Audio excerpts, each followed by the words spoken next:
You know, this is really the fourth autobiographical book I've published.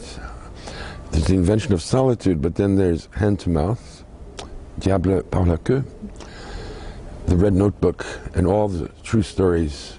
I don't think they're even all collected in one book in France, but in America it's a book, 4 suite of stories. And then this.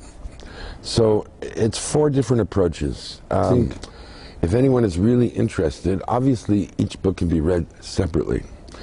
But the bigger experience is to read them all and see what I talk about in each one. Sometimes there's an emphasis on something in one book and then just the briefest mention of the same thing in another, because it's being written about in a different context altogether. None of these books was I ever trying to write a complete autobiography. Each one is an approach to a certain question. And that's why when people have asked me about this new book, Winter Journal, I say, no, it's not an autobiography, it's not even a memoir. What it is it's a literary work composed of autobiographical fragments.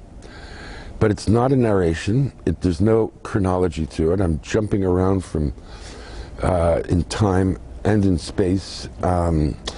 And it's a kind of, how shall I put it, a musical composition. That's how I thought of it.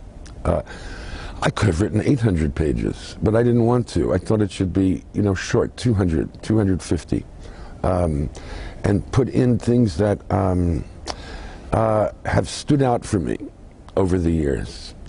Big things and very little things too. There are some episodes that I recount that are of no consequence at all, but they're there in my mind and they seem pertinent, even though they're not extraordinarily weighty.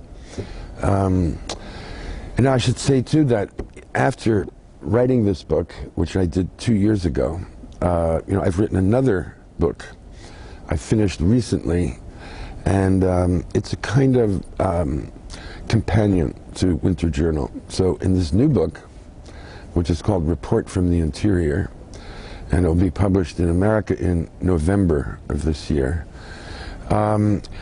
yet another approach, and it's more the story of developing consciousness, inner life, spirituality, politics, morality, and it's constructed in a different way altogether. It has 4 parts, 4 independent parts.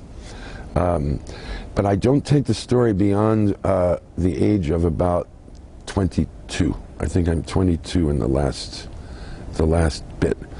So it's really about childhood and early youth. It's strange to me that I've written these 5 books now that are autobiographical, because in effect I'm really not terribly interested in myself. I don't even find myself interesting. I've had a very ordinary life in so many ways. Nothing really extraordinary has happened to me. Luckily, I'm glad.